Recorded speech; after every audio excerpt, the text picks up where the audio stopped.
So to start, and Lee, I'm going to ask you to start, maybe you can give us a little bit of background as to where you see audit committees in the environment that you're most closely associated with. Lovely. Thank you, Jim. Good morning, ladies and gentlemen. Buongiorno. Jim, also I'd just like to say thank you for your earlier remarks. We are really proud of what we've been able to do in creating Chartered Accountants Australia and New Zealand, so great to hear that. Thank you as well to IFAC for the invitation to speak. As I understand it, we're actually already a sellout, so that's the reason we moved rooms, and therefore that seriously tells us that there's great interest in the topic of today. So for me, my opening remarks is really here to express some concern. And that concern really comes around this focus or our theme of expectations of audit committees. So during the next 90 minutes or so, I'll find ways to continue to remind us around where this concern is. If I was trying to explain what it looks like and feels like, let me use the analogy, given we're here today. There is a great saying in the community around all roads lead to Rome. Well, for me, what it's starting to feel like is all roads lead to the audit committee. So if you were sitting on an audit committee and we hear the rhetoric and the views that are being expressed, it's starting to build a focus, for me, a concerning focus, that all of the answers will lie with the audit committee in the future. And that's nonsensical, that just doesn't work. So how have I detected or understood this concern? Comes from some wonderful work where Chartered Accountants with FEE and with the Centre of Audit Quality did last year, and we're going to continue to do this work. So we had some global roundtables, bringing chairs and members of audit committees together. And it was through that dialogue that we started to genuinely hear the global voice of the audit committee. And we're committed to actually extending that work because we don't feel the role and the focus of the audit committee, and importantly its voice, is heard sufficiently. And therefore we want to bring balance back into that dialogue. So when we had the discussions, we could hear a modest number of themes to continue to come through. One key theme was that audit committees felt that they were being spoken to, being regulated in ways that felt it was undermining their role and responsibilities of an audit committee. So ladies and gentlemen, let me just give one example, and it's a very controversial example in some regions, which is about mandatory rotation of auditors. So that has been brought in different jurisdictions, introduced. And so therefore the audit committees were saying, hold on here, isn't it our role and responsibility to oversight and engage with the external auditors, and our role and responsibility to determine if we wish to rotate or if we don't? So that was a key theme starting to develop, that there was many rules starting to be introduced and overrun over the committees. There was a great dialogue, and I think we're going to pick this up later, Jim, around the skills mix. What is the right skills mix that should be on audit committees? What is the type or level of financial literacy that those members of the committee should have? And what implications come for those perhaps who don't have that level of financial literacy who are on audit committees? A lot of dialogue around audit committee chairs, and very much their responsibility on ensuring there is productive and effective relationships, not only on the audit committee, but certainly with a number of key stakeholders. And again, I think we'll cover that a bit later. And finally, Jim, a lot of focus around risk management. Where does that fit? How much responsibility does the audit committee have? And I think when we're looking forward on expectations of audit committees, that's a key area as well. Thank you. Thank you, Lee. Anne. Thank you, Jim, and very much thanks to IFAC for inviting me to represent the ICGN here today. We represent investors, the investor community, with some $18 trillion worth to invest. And we are very particularly focused on the role and the work of audit committees, and especially of the accounting and the audit profession. For us, BlackRock, AXA, Hermes, CalPERS, CalSTRS, all these pension funds simply have to earn sufficient income to be able to pay the global retirees to which they have responsibility.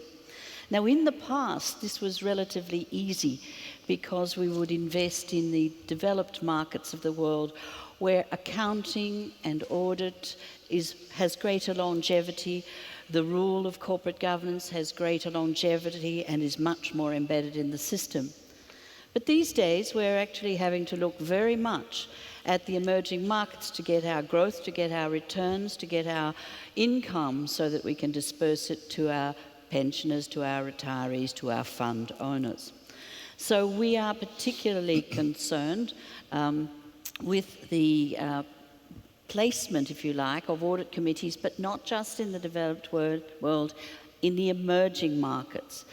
Because whilst an audit committee is an understood concept and a well-applied concept, maybe not perfectly, but a well-applied concept in the developed world, it is not necessarily so in some of the emerging markets that I deal with in my day-to-day job as a corporate governance consultant. When I say emerging markets, you have the wonderful at the one end, like Singapore, Hong Kong, Malaysia, which I don't any longer classify as emerging markets, but some do. And then you have many other countries that are very new to both accounting and audit and quality accounts and financial statements, and very new to the concept of corporate governance. In one country in which I deal, it is not even translatable. When I started work in this country, it was not even translatable in the language. It equated with management. So we look very much to the audit committee as part of the fundamental corporate governance structure to undertake that care and attention to the information that's put out to us. Information to investors is our lifeblood. We need transparency and disclosure. We need reliable information on which we can make our various investment decisions. We look to the audit committee within the company to ensure that. But in this rise of focus on the audit committee, we simply do not want to lose focus on the role, responsibility, and accountability of the external auditor. That's for at least the financial information. Now, going forward, we can see that both the audit committee and the external auditor are going to are already expanding their horizons. They need to look, as Lee suggested, at risk management, look more broadly at internal controls, look more broadly at the role of the internal auditor. My colleague Anton will speak a little bit about that shortly. And to give assurance on those, both from the audit committee perspective, but also from the external auditor committee. If you look at what went down in 2008, where were we? We investors lost billions of dollars, and nowhere have I seen an auditor held accountable or an audit committee held accountable. We talk about the banks, but there are individuals within those banks and within those regulatory structures that should have a second thought. Now, I know audit committees are mandated mostly throughout the world. I think it's something like 98% in the States and of companies have them, 96% in Europe, 94% in Asia. But to come to Lee's point, they are very various, and I see a considerable problem in the emerging markets with independence, particularly in the face of controlling shareholders, shareholders who may be family owners of banks, large conglomerates, but also in the face of state shareholders. I find in my experience, and I double-checked my experience to be sure it was exactly how it might be, My experience tells me those audit committees are toothless, they don't have real independence, and they certainly don't have considerable skills in financial literacy in their composition. And for us, that's a grave concern, because for us, that's one of the lines of defence. So I look forward to our further discussion as we go on this morning, and any questions as you come. You'll know at least the perspective as the investor sits here. Thank you. Thank you, Anne. We'll come back to toothless audit committees, I think, later on. That's a great quote for some newspaper article later on this week. Anton, welcome. Thank you, Jim. And thanks very much to IFAC as well for the invitation, particularly from my perspective, representing the Institute of Internal Auditors. It's 190,000 members, so we are very appreciative of the invite, and it is great to be here. Thanks very much.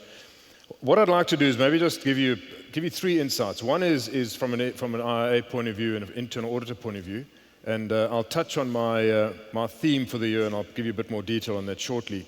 And the other two, as Jim, we'd mentioned earlier, the King Committee is going through a fairly large relook at the King Code. And Jim mentioned that, obviously my involvement with that. So I'd like to bring a little bit of insight from that perspective. But I'll do that, I think, during the course of the questions. And then also, I am the chairman of the South African Corporate Governance Network. And it's interesting hearing Anne now on the discussions around those toothless audit committees. I wouldn't term that as viciously as that, but there is certainly a need for a broader, diverse skill base and skill set at the audit committee, and we are certainly seeing that in the interactions we're having from a corporate governance network perspective. But I'll touch on those, I think, more in the questions a bit later on. What I would like to focus on is really from what we call my theme perspective. And for each chairman of the board of the IIA, we set a global theme for the year of our chairmanship. And in setting my theme a few months ago, I kind of looked at what was happening globally, particularly with internal audit's role and its interaction with its stakeholders. And my concern was that there was this ever-growing gap between expectations that stakeholders have of internal audit and what internal audit can actually deliver. And in particular at executive management and at audit committee. So in June or July of this year at our international conference in London, I presented this theme, and I termed it Mind the Gap for two reasons. Obviously being in London, and the second was what it is that we need to do to help bridge that particular gap. Now, my view is that this ever-increasing, ever-changing risk landscape that we face has an impact on all. The CEOs of today have to be hybrid leaders. They need to kind of understand and dream about what is going to happen in 10 years' time. They need to look at their strategy over the next 3 to 5 years, and then most importantly, focus on what is happening today. And that is not an easy job. And so the view then was that internal audit from that perspective needed to link a lot closer to where the organization's strategy was going. Also felt that, who, from an audit committee perspective, who do they look to who has a steady hand, a grasp on the fundamental issues that are occurring within the organization? Who kind of has that helicopter view of the organization that the audit committee can turn to? And again, that was around the whole connectivity aspect of my theme, and a better process of connectivity between the audit committee and between the head of internal audit. And that takes a lot of courage for internal audit to raise these sort of issues. Anne was mentioning who's been held accountable for the financial crisis, and now we're seeing what is happening now in a lot of organizations, particularly around cyber attacks. I think in the last, say, 6 to 8 weeks, there have been 3: JP Morgan, Home Depot, and Staples. Last year there was Target in the US. And we've got to ask ourselves, who is providing the assurance to the audit committee around those particular areas? And I think if one took then the view from an audit committee perspective, my concern would be that there is certainly oversight overload. And how does that audit committee now share the load, that oversight load, across the various board committees? So a view would be, if you're looking at cyber attacks, is there, for example, an IT governance committee? And is that IT governance committee well enough skilled, diversely skilled, to attend to those sort of issues? And then the role of internal audit from an assurance perspective. The four areas, and again, I think we'll pick these up as we go through the questions, particularly from an internal audit point of view, is around credibility. How credible is the head of internal audit and the internal auditor in the organization? And my view is that this is fairly, it's not a consistent view that we have globally. You have some organizations where that credibility is questioned, and they need to build competence in those structures, and competence to attend to those key areas that they're providing assurance on. And there, I think the close working relationship between the head of internal audit and the audit committee chair is fundamental, for them to understand exactly what the expectation of the audit committee is, to understand the broad reach of the risk landscape, the impact that risk has on the organization. Also understand what are the interrelated risks for specific risk areas within that impact that organization, and then skill up their competency levels accordingly. So in order to become credible, they need to get to that level of competence, and I would suggest fairly quickly.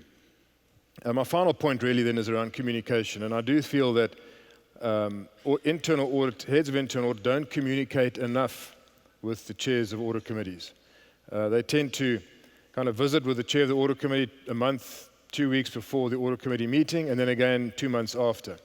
And I often say that there's so much to learn in that audit committee, so much to grasp, so much to kind of realign your approach, realign your strategy, the internal audit strategy, and other assurance provider strategy, that the head of internal audit should actually meet, I would say, immediately after the audit committee for a debrief with the head of the audit committee to understand exactly where the audit committee chair's expectations are, and also to feed to that audit committee chair the internal auditor's understanding of what was discussed at the audit committee, and then readdress their approach for the following year.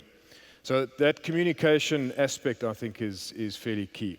So Jim, that's just a very high-level oversight of my theme and all the aspects that sort of filter through it, and we'll pick up the other two pieces during the course of the questions. Thank you.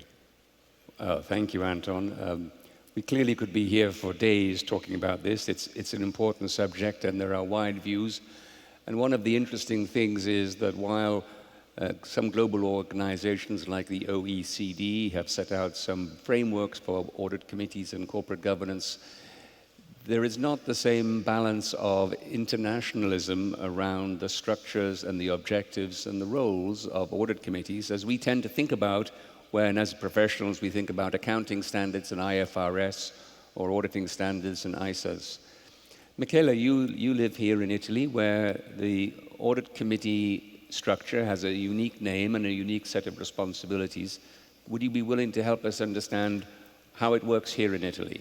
Yes, Jim, thank you, and good morning, everyone. Yeah, everything is kind of unique in Italy, I must say, not just the audit committee. To explain the role of the audit committee in Italy, unfortunately, I have to go back to the 1800s, but I would like to reassure the audience and you, Jim, that in 2 minutes we're going to be back to 2014. The traditional model of governance in Italy was set up in the 1800s. It envisages that the shareholders appoint two boards, the board of directors and the second board, which is called collegio sindacale. The board of directors is in charge of managing the company. And to put it simple, the collegio sindacale is in charge of controlling them, controlling what the directors do. More specifically, the collegio sindacale has three main duties. First, to monitor that the board of directors' resolutions comply with the company's bylaws and the law in general.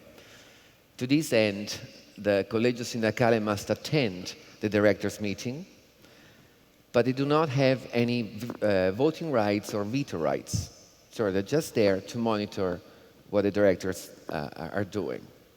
Second, the collegio sindacale must ensure that the directors use due diligence when they approve a resolution, for example, by properly dealing with conflict of interests.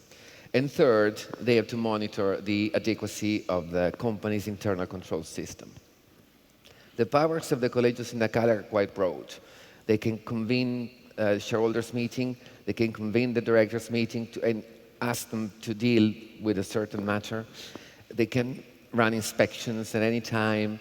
They're quite broad. They can run inspections in subsidiaries as well, not just the company they've been appointed to. They also must issue a written report, which is an external report, to the shareholders every year, which accompanies the financial statements. The report is, of course, deals with the matters under the Collegio Sindacale's responsibility. And so it's a public report. Now, with that model of governance in mind, when in 2006 the European Commission introduced in Europe the requirement for public companies, listed companies, to have an audit committee, it was natural in Italy to assign that role to the Collegio Sindacale. So this board is the audit committee in Italy. Then that role of the audit committee was further reinforced in 2014 when a new piece of legislation came out earlier this year. So to sum up, the key features of the audit committee in Italy is made up. The audit committee is made up of professionals, truly independent and separate from the board of directors, with broad powers, and they cannot be dismissed by the shareholders. Once they are appointed for a 3-year term, they cannot be dismissed under no circumstances, basically. So I think they can exert a significant amount of influence on the board of directors, in theory. In practice, maybe we'll discuss it later on. Thank you, Michele. That's very helpful. And it's a very interesting model. And I think we'll come back to the public reporting expectation, which has been long existing in Italy through the Collegio Sindacale and is becoming more widespread and more expected in different other jurisdictions. But with that background, maybe we can turn to what should be the skill set and the composition of audit committees in your judgment. We've heard one example, and then very clear the expectations of that example in the Italian environment. But maybe I could turn to Lee, and what are your thoughts on the composition and the skills and requirements of an audit committee going today and going forward? Thank you, Jim. Our research showed that the nature of the skills are changing and evolving. Now, why is that? Simply because, as we could hear already, the nature of the activities and responsibilities of the audit committee is changing as well. So clearly we have seen an audit committee composition skill set move from being more traditionally focused on those with stronger finance skills to introducing a broader reach of diversity, which I think does add a lot to the effectiveness of the audit committee. But it does lead to some interesting implications as well. So let's take, for example, financial literacy, which we've touched on already. Should every audit committee member have a reasonable level of financial literacy? And I think the answer to that is obvious, yes. And by the way, we have had a case in Australia recently around Centro, which showed the judge's view around what is a reasonable level of financial literacy, not being immersed in the standards, but still being able to understand the financial statements is the brief version of that. The second element is that it would seem wise to have at least one person on the audit committee, if not more than one, who perhaps has been an ex-auditor. There's an alignment there so that the communication could be effective. What you do see, but at times on audit committees, perhaps the less effective ones, is then a sense of default from other members on the committee to that individual. Well, you're the one who really understands this a lot stronger, so perhaps you need to always take take the lead and we'll follow or we'll accept. And so I think there's a risk there that if there is too strong an element of that ex-auditor on the committee, it can work against you, but I think that's important to have. The other element, and then we'll open up further, Jim, would be, as I highlighted, the skill sets of the chair of the audit committee. And so for me, that individual needs to have outstanding communication skills so that the engagement with the other audit committee members, the board, the CEO, the external auditors, the internal auditors, all of that can happen in an effective way. So a diverse skill mix is important. Financial literacy to a reasonable level is a must. And then we start working on communication, because communication for all is integral to success. Thank you. Anne, any additional thoughts? Yes, I do, Jim. In terms of the composition of your audit committee of the board, I put number one. I know financial literacy is critical, but I put number one independence, because everyone in the developed world is taking that for granted. In the emerging market world, in that environment of controlling shareholders, usually the audit committee is selected by the shareholder, the independent director is elected by the shareholder, and by virtue of that fact alone is really very often not independent. Secondly, I do see we have in the emerging markets issues with the fact that you might have one person on the entire board who is independent, who might be truly independent. Well, then you ask yourself, where do you get an audit committee of 3 or 4 people from? Automatically, those others are not independent and therefore are sitting on the audit committee, swaying the discussion of the audit committee. So I would say we need a really strong, robust definition of what is independent, number one. Number two, far more than one, and in some jurisdictions only one is mandated. And so that's all you get the minimum. So I would think at least 3 or 4 independent members of the board, so they could be on these committees, needs to be mandated. And in that respect, I turn to some of the examples. In some countries, you have the independent director being elected by a majority of the minority shareholder to obviate this issue of being appointed by the controlling shareholder. So that's one way of managing this independence. When you have a lonely independent director on an audit committee, they rarely open up. They rarely say very much because the whole world is against them. So you need it's a numbers game, so you need more than one. Then you get to the skill sets, and you talk about financial literacy. I agree with you wholeheartedly, Lee. It has to be somebody with a very strong almost a hands-on CFO kind of background, where you know exactly where all the numbers come from, you know exactly the interface and the requirements of the external auditor and what he's been doing. But in the role that's being asked of audit committees these days, as we move into reporting on the environment, reporting on social and governance, those 3 activities, the ESG activities, you're going to have a much broader expertise on that. Now, the question is, if you've only got 3 or 4 on an audit committee, where you get that expertise from.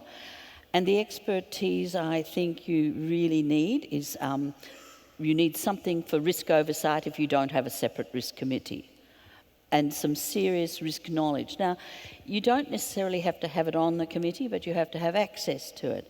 So that means the audit committee must have a right of access to external consultants if they in fact require those skills. You also need access to people who understand the internal structure of internal audit and internal controls and how they should be working in a perfect world. And the one thing I would like to stress here is, in the way in which business is moving, all of these roles require far deeper knowledge of technology. So in the people that you're looking at, you need quite a depth of technological knowledge. I mean, we have, if you're doing if the audit committee is responsible for risk oversight, reputational risk is there, but you can look at data risk, privacy risk, you can look at carbon emissions. What does an average audit committee member know about carbon emissions? What does your average audit committee know about labour law and the application of building structures like we had in Bangladesh with Rana Plaza? The audit committee is being held accountable for a very much wider variety of activities, and I think therefore a much wider and a greater diversity of skills is required. Audit committee members walk on water as well, I think. Well, they may have to, but Jim, they are in the role. They take on the role. We investors need to rely on them. You picked me up a little bit earlier on the toothlessness part. You can hear where my toothlessness perspective comes from this lack of independence and lack of skills, and in many cases, lack of resources. Yes. So we mustn't understand that the world in which the United States or the United Kingdom or Europe live in is the world. Half of the world is elsewhere. And that's what I'd like to pick up, because we have to invest in it whether we like it or not. And we build that into our risk return models. We demand a greater return from the economies that have weaker accounting, weaker profession, weaker external auditors. We build it into our models, and it costs you. In your pension, Jim. Michaela, you were describing the existing model in Italy, the changes that were made to that as a result of the European Commission's directives. Where do you see the skill sets going, and are there other pressures in Europe that are coming that will increase the expectations of audit committees? Jim, my view is that the direction we're going, or we should be going, is the following. I believe the audit committee's members must be independent. I think we can all agree on that. They must be skilled, and I think we can all agree with that, because you must be skilled to do any job that you're given, no? But I think the key factor is that you must be given as well the power to use your independence and your skills to fulfill your job. And powers means that by law, by the company's bylaws, you must be given access to papers, the ability to exert influence on the board of directors. That otherwise, I mean, what is independence and skills without power? That's my point. In Italy, how do we resolve the problem of independence, skills, and power? The audit committee is appointed for a 3-year term. They must be professionals, independent of the company. They cannot be dismissed. I would like to underline, the remuneration is set up at the beginning of the 3-year term. It cannot be changed under any circumstances, and they cannot be dismissed. So for those 3 years, in my experience, I mean, members of audit committees in Italy, you can really, if you start asking questions and challenging the directors on a certain matter, there's nothing they can do. They must answer your questions. They cannot dismiss you. They cannot, So they're given enough power, I think, to fulfill its duty, their duties. So Lee earlier on mentioned the connection between audit committees and audits and rotation. And while it's not really a subject for this debate right now, one of the questions around auditor rotation, certainly speaking from the perspective of the audit firms, is that on large audits, it is really unrealistic to say that you understand the client at the end of the first year. And it might even be 2 years before you really begin to know exactly what are the questions to ask as an external auditor context. So I'm just wondering, when you talk about 3-year mandates for audit committee members or Collegio Sindicale members, whether 3 years is enough. It's a good point, Jim. Probably it takes 2 or 3 years to really catch up with some complex businesses that we, have now. I know. But at least you have a 3-year term.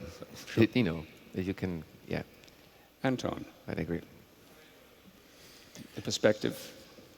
Yeah, look, I suppose we should turn this on its head as well. You know, if you really want an effective audit committee, you need to have a collective set of skills to enhance its oversight.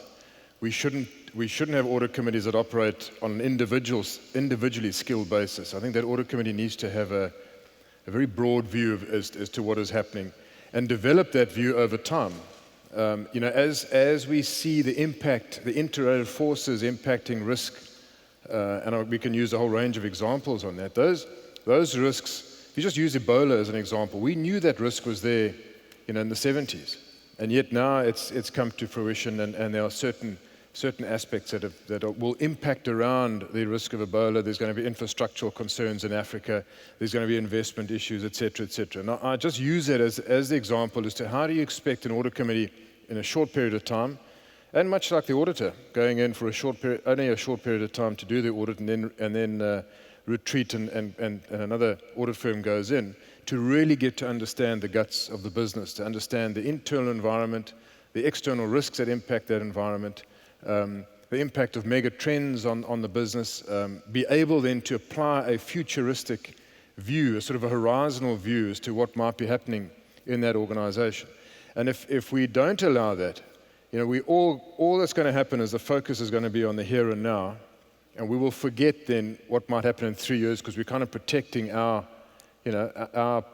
personal reputations in that short period of time that we've been allocated this particular role. So, you know, I mean, we see now with this Rosetta spacecraft, it took 10 years for it to get there. And now you're kind of seeing the impact of what has happened over that 10-year period. So if you said to those space scientists, you only have a three-year term and then you're out of there, there's no succession, there's no continuity going on into the future. And you know, I'm a firm believer that skill, experience builds up over a successive number of years and allows you then, as I said earlier, as a collective to make the right decisions to enhance the oversight that should be given.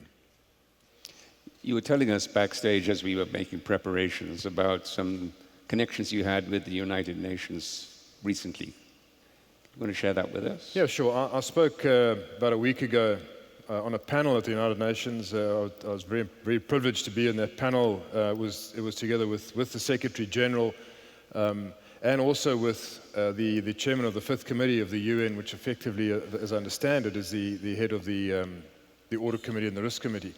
But in that discussion, a lot of it went around this concern around interrelated forces that are impacting our globe at the moment. And how do we go about that? What kind of assurance do we get from assurance providers to ensure that we fully understand those particular risks? We understand the impact of all these interrelated issues that might impact that risk, and I used Ebola as that one example. And then what the various roles are. And I think in that discussion there was a concern that we tending, particularly at the first line of defense, to see a little bit of, and I use the word reservedly, but we're seeing a little bit of sloppiness at first line because we're focused intently now on risk, compliance, so focused on compliance that we're missing these blind spots that are kind of nailing us from the side. And a lot of that discussion was around taking our first line effectiveness to another level, making sure that our management levels, our controllers, those who really control the coalface of the business, are fully aware of their responsibility, what they're accountable for, they're properly trained, et cetera, et cetera. And then there was quite a bit of discussion then on second line, and again the effectiveness of the various second lines. And then who does provide assurance at the third line? And if you take the United Nations as a very dispersed organization with UN missions all around the world doing a whole lot of different things, there was a kind of a need and a discussion around how they bring that together under a solid integrated framework that allows them to really get to understand what those risks are and who's responsible at which level of defense. Lee? Just very quickly to pick up on what Anton just said, what I was hearing, I think is a really important point, that the audit committees and those charged with doing their roles, engaging with the audit committee, seem to be now spending so much time with the here and now that are they getting sufficient time to actually look forward? And that's really tough to do, but that's where you want the skills really focusing the next 18 months, the next 2 years out, to make sure you can spend as much time picking the future trends as you can. And I expressed a concern earlier about audit committees. I still stick to that, Jim, that there is lots happening now and that might be getting in the way of the effectiveness of picking the future trends. That's an interesting observation. We might expand upon that. I would just add a personal experience from my role as a member of the Institute of Corporate Directors in Canada. And Canadian companies are conscious of having to find good external independent directors, as Anne and Michaela and others were saying, and have been using search companies, executive search firms, to seek out potential candidates that might be considered by boards. But to my knowledge and understanding, in the description of the job part of the job description of the people they're looking for, the financial literacy seems to be paramount and almost the sole focus, which of course is slightly different from the model that you are all proposing here, where the audit committee member has to have a much broader skill set while having a core understanding of the financial issues. So I'm going to raise one more question with all the panelists, and then certainly if there are any questions that you have, we'll begin to be happy to take those, and we will raise the lights in the room so that you don't fall down the stairs getting to the microphones.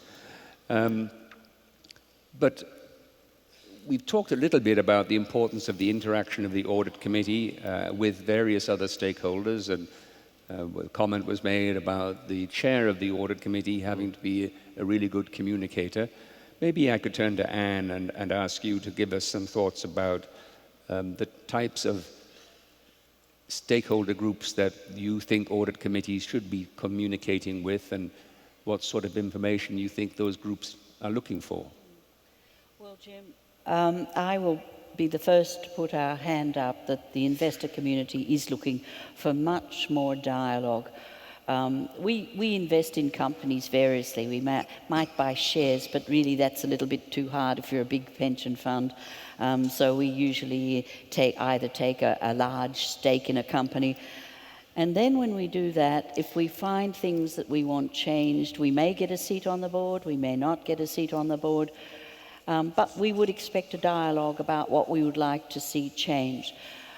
Corporate governance, and almost every single one of our members, I don't know one that doesn't have, has a corporate governance department to do corporate governance assessments before they make the investment.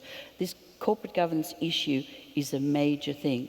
So we would like to see, we're prepared to be much more communicative, but we do need to see much more flexibility from audit committees, from risk committees, about the engagement with the investor.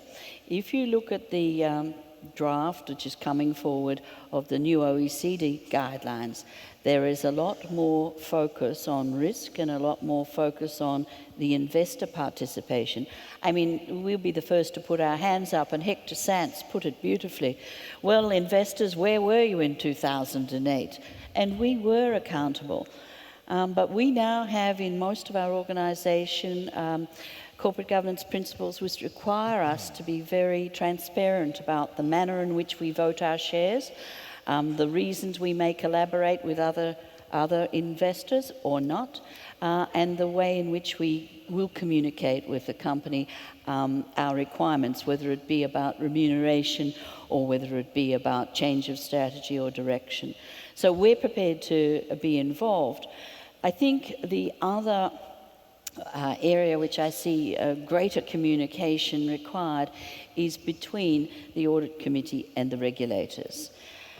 I see it particularly in a country where it worked a little bit of magic. It's an informal arrangement in Thailand where the securities regulator and the banking regulator have access to the external auditor, and then they'll just have a little chat with the chairman of an audit committee, where they might hear there's a rumour or hear there's a discussion. There's nothing in the paper, there's nothing, no charges, there's no aggression in it. But it's amazing the change that these informal exchanges have taken place between, they really bring massive change between the regulator, and the regulator just communicates what he wants or she wants, and then the company goes away to think about it. But you'll be surprised the magnitude of effort then that goes in. And I would also suggest that regulators too can play their part in this by publicly stating their expectations. This year we're going to have a really good focus on how you, the management, and the audit committee came to your conclusion on a going concern. And it's amazing how fast you'll see all the companies paddling and the audit committees paddling underwater to make sure that they are very transparent about that particular issue. So I would say a lot more communication, and not the formal communication and the legislative regulatory communication, but rather more a little bit of the informal communication. That's an interesting concept. Litigation doesn't come to my mind at all, as you mentioned that. But It may be the end of the road, Jim. Anton, you were mentioning earlier the communications and the connections. Do you see communications between audit committees and internal auditors improving, or would you like to see it improve more? Where is that? I think it needs to improve more, but I think it's on both sides of the equation here. That I think internal audit need to skill themselves up a lot more. I mentioned the sort of comment around those futuristic abilities, both of the audit committee and of internal audit. This whole concept now of the requirement to report on an integrated basis, the assurance that the audit committee would expect on the integrated report going forward.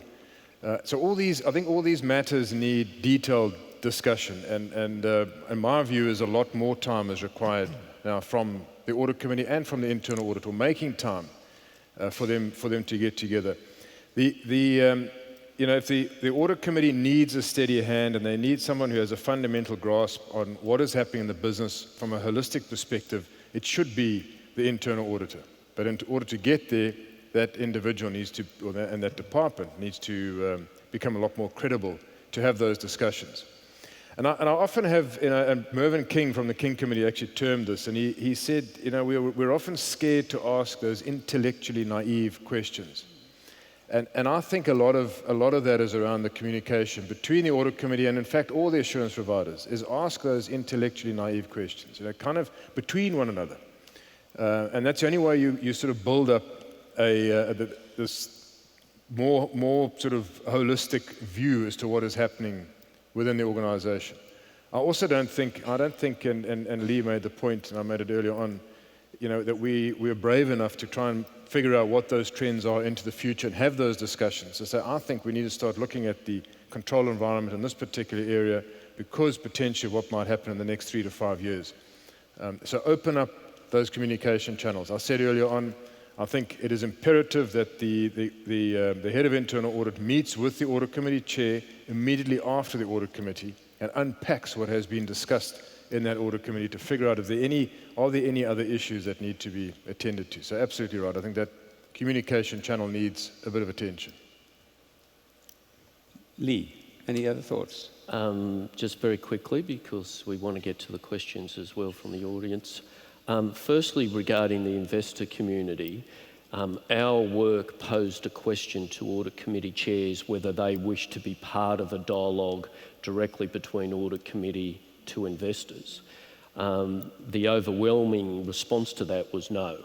Not that there shouldn't be a good dialogue with the investors, but they felt that should really be more the responsibility of the chair of the board and the CEO than necessarily coming through the audit committee. But it was certainly a question that people are starting to think through about greater transparency and engagement from the audit committee. The other aspect, Jim, around the regulators, and it was interesting the remarks Anne shared around the informal conversations. Where I'm getting concerned is that the regulators are starting to send quite detailed reports to audit committees. Now, this is specifically regarding the audit inspections, and I don't think it's been entirely worked out what is it that they expect the audit committee to now do with that report. If it was a report to say, here are some elements that we think you may want to consider going forward in the spirit of what you and I just touched on, Anton, that's great. But if you read a lot of these reports, and it was touched on yesterday in the session on audit quality, they're really, really detailed. And to be frank, only those who have either been an ex-auditor or ex-regulator, and perhaps not all of them, will actually understand it. But you could imagine being an audit committee member, this report comes with the imprimatur of the regulator, and you'd be going, okay, what is it? So I do sense that if we get this wrong, the unintended consequence is that they're creating an auditor of an auditor via the audit committee. And that's not what I think's intended. Michaela, I'm going to finish on this one with you, but you and your country again described the fact that the report of the Collegio Sindacale is a public document, and has that had any positive effect or challenge or? I think the issue of the interaction of the audit committee with stakeholders could be tackled by dealing with the transparency of the activities of the audit committee and asking the audit committee to publish a report on what they've done and what their findings were. Possibly with exception of regulators. With regulators, you probably want to keep a distinctive separate channel of communication because there are specific issues when you talk about when you talk to deal with them. But I think the issue is not so much about interaction, but it's more about transparency, I think. Well, the system for asking questions is working. I've now got more questions than we can possibly have time to answer. So I'm going to have the choice of picking the two questions that I'm going to focus on first. I'm going to name the two questions so that the panel have a chance to think about them, and then I'll pick one of you to start. So the first two questions really are, you described the importance of audit committees. What measures are in place or should be in place to evaluate the effectiveness of the audit committee, and who supervises that work? That's question number one. Question number two is, we've had discussions at this conference in other sessions about the new auditor's report, and in the public company environment, how that will be expanded to include reports by the auditor on key audit matters that came to his or her attention during that engagement. What do you see as the role of the audit committee and, in fact, the corporate governance community to assist in ensuring a successful first-year adoption of the new audit report? I have a third question if we have time for it, and you're not allowed to pick and choose your answers. I'm going to tell you which one to answer. But is there a standard or guidance on how much time audit committee members should spend on their job and how they should be remunerated? So those are three very varied and good questions, and we have about 20 minutes left in the session, so I'm going to try and keep your answers as succinct as possible. But let's start with the first one about measures in place to ensure the effectiveness of audit committees and who should supervise that. Anybody like to volunteer to start? Anne. I'd be happy to have a go at that one, Jim. Jim, the one thing in corporate governance that is really necessary for it's regular board evaluations. And with that should go every single independent committee, every single audit committee, remuneration committee, governance committee, all should have their own evaluation. Now, it should be initially probably a self-evaluation, moving up to, even as they have in the United Kingdom and in other places, once every 3 years, an external evaluation. But not an evaluation to say who's doing what right and wrong, but to say and identify what more we need to do, in what areas are changing, and how are we going to change to address that. I really do believe the evaluative process and a lot of succession planning needs to follow on from the evaluation process to ensure effectiveness of the audit committee. I want to also come back to one comment about the walk-on water audit committee member. in my mind, when you have large, complex companies, public interest entities, I would define them as, I really do think you need to think about mandating a separate risk committee, because the audit committee can then focus on the internal controls, it can focus on the internal audit, it can focus on the financials and the financial information and the transparency and disclosure required there. And then I think to make that audit committee more effective, you then, if you have these large companies, can focus more on that forward-looking risk area in the large companies. But the challenge then is to make sure nothing falls between the gaps of an audit committee and a risk committee. And you really need to close that off very, very tightly.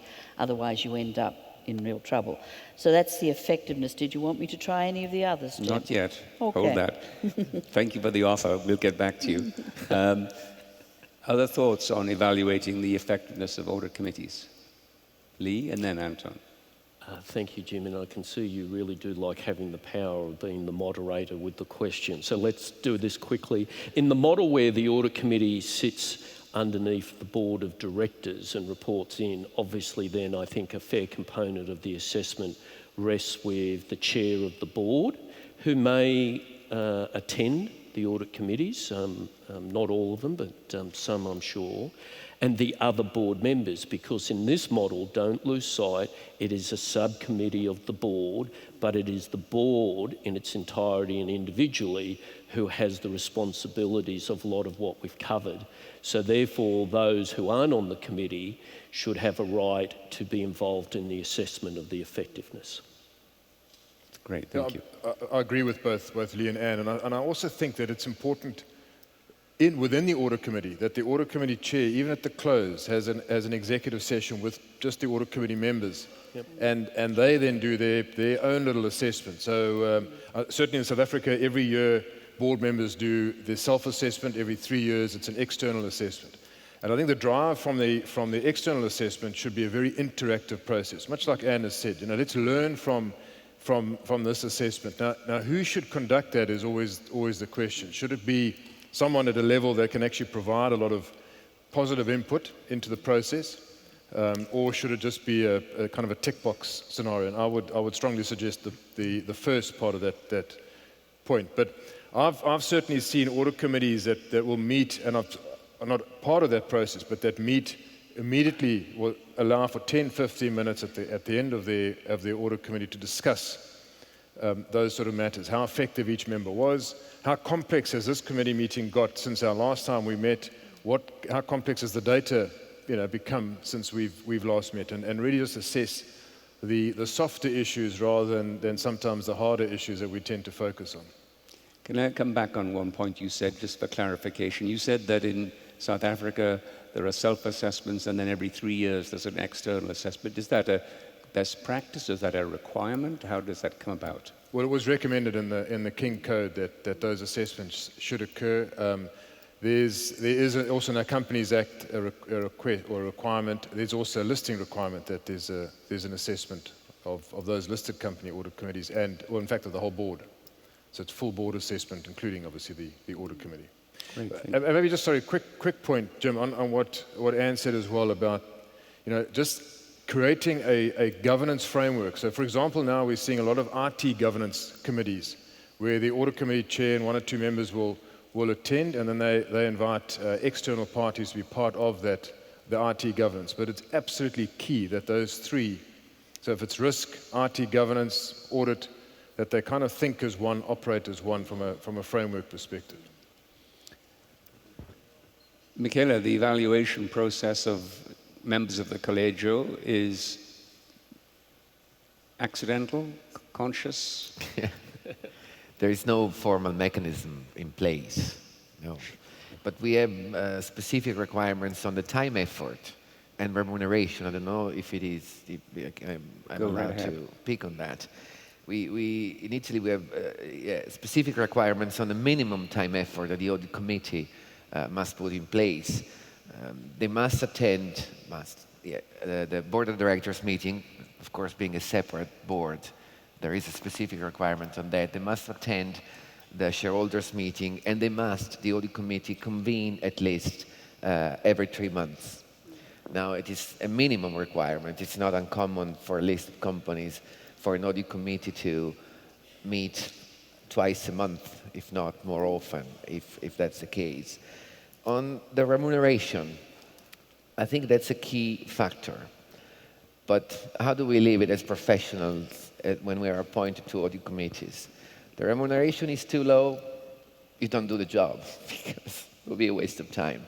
It is too high, you are not independent. The profession provides guidance on what a fair remuneration would be. The antitrust guys are on top of you because it's against competition. So I think remuneration is key because you can only do a proper job if you're properly paid and fairly paid. But how do you get there? I don't think it's particularly easy. Any guidance anybody has seen on this question of time expectation or remuneration? Anne? Yes, Jim. I can't remember where the study was from, but the expectation, and this was set before audit committees started to change and upscale their activities, was about 35 days per year. But now, since the expectations of the audit committee have expanded and their activities expanded, that actually has, I would estimate, if somebody did a similar study, would have changed. But that was the expectation. I want to come back to the remuneration. Remuneration is absolutely key, but it shouldn't really be leading edge, but it should be a reasonable recompense for a person with those skills spending that amount of time and hours. Now, that will vary from country to country because, as you know, the wage scales are massively different one to the other.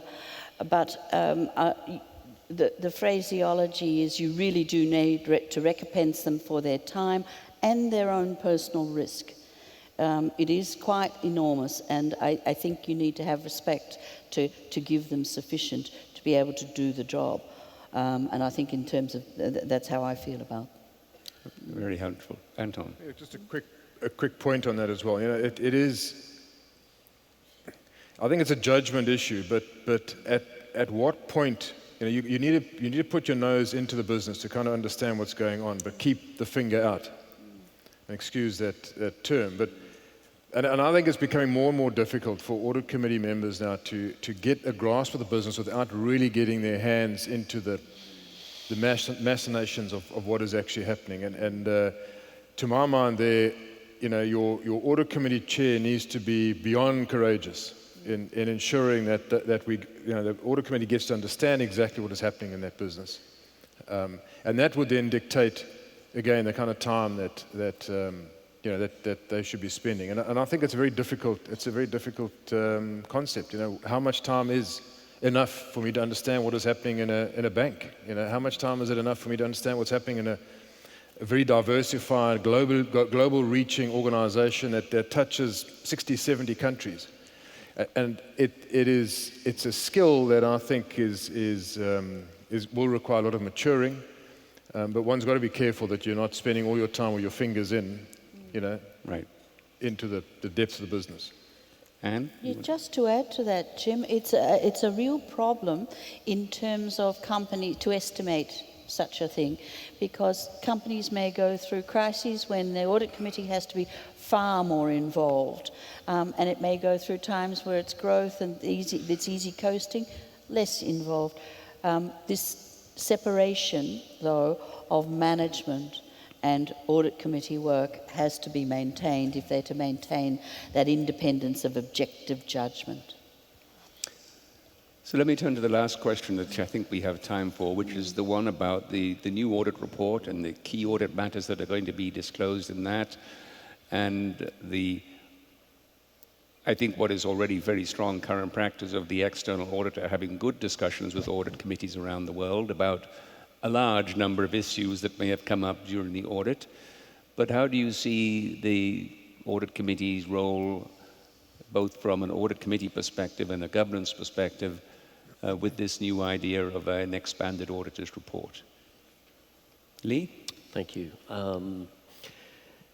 This is a wonderful opportunity, this new report. And why do I say that? Because it is trying to bridge the gap. Anton used the phrase earlier about mind the expectation gap, mind the gap. And it seems to me this is just a great opportunity in one aspect of closing this expectation gap, if it's done well. And the if then is where the audit committee needs to play its part. It's not the only one, but it has an important role to play.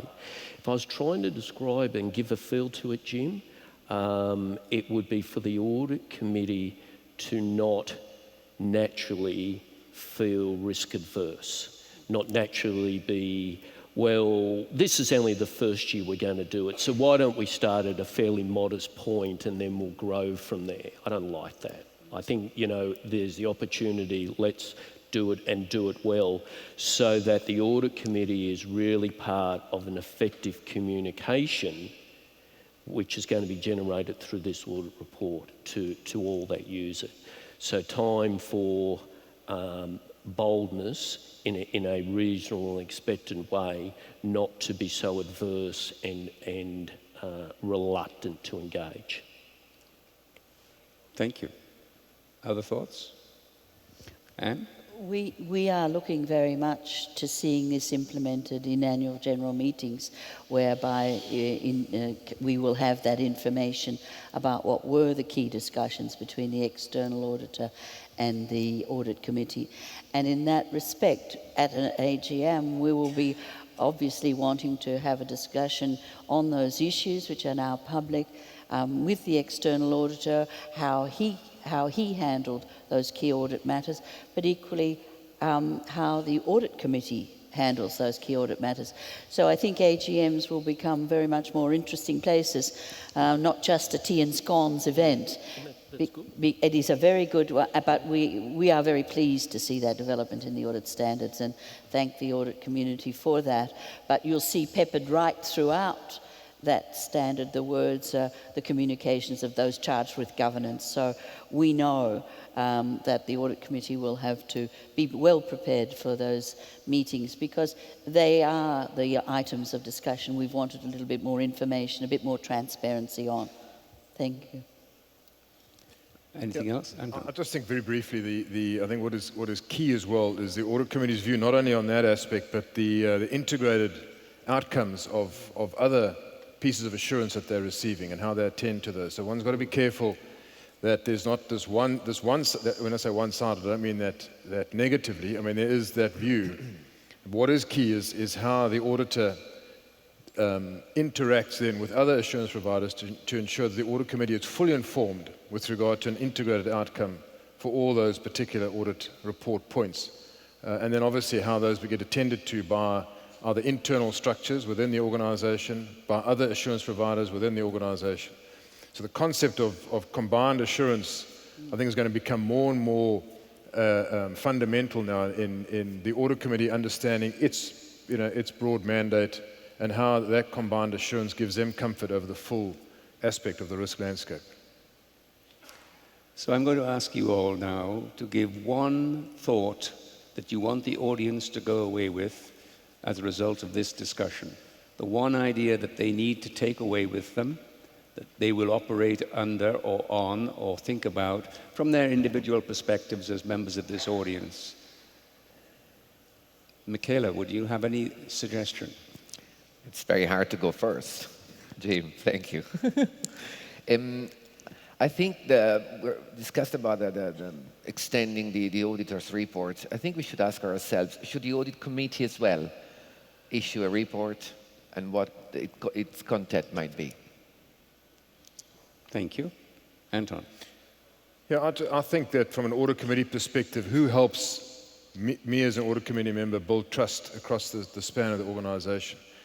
Where do I get peace of mind from in the organisation? How do I enhance then my oversight role with the collectiveness of the entire skill that is within the audit committee to ensure that we deliver on our mandate of oversight for the entire organisation? Anne? I think, Jim, the expectations of the audit committee have already risen.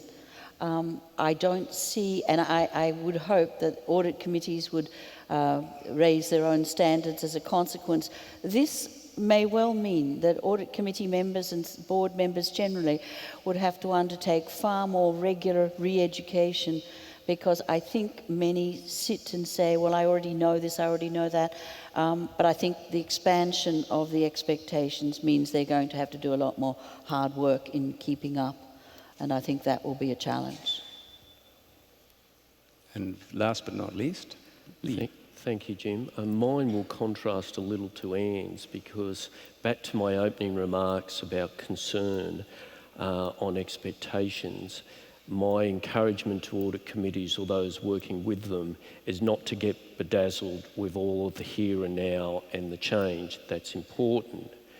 But unless there is sufficient balance in the role of the audit committee, those important future trends that we've spoken about won't get picked by any on the committee, the boards or elsewhere, and it will leave us exposed to perhaps where we were during 2008 and the ensuing years after that.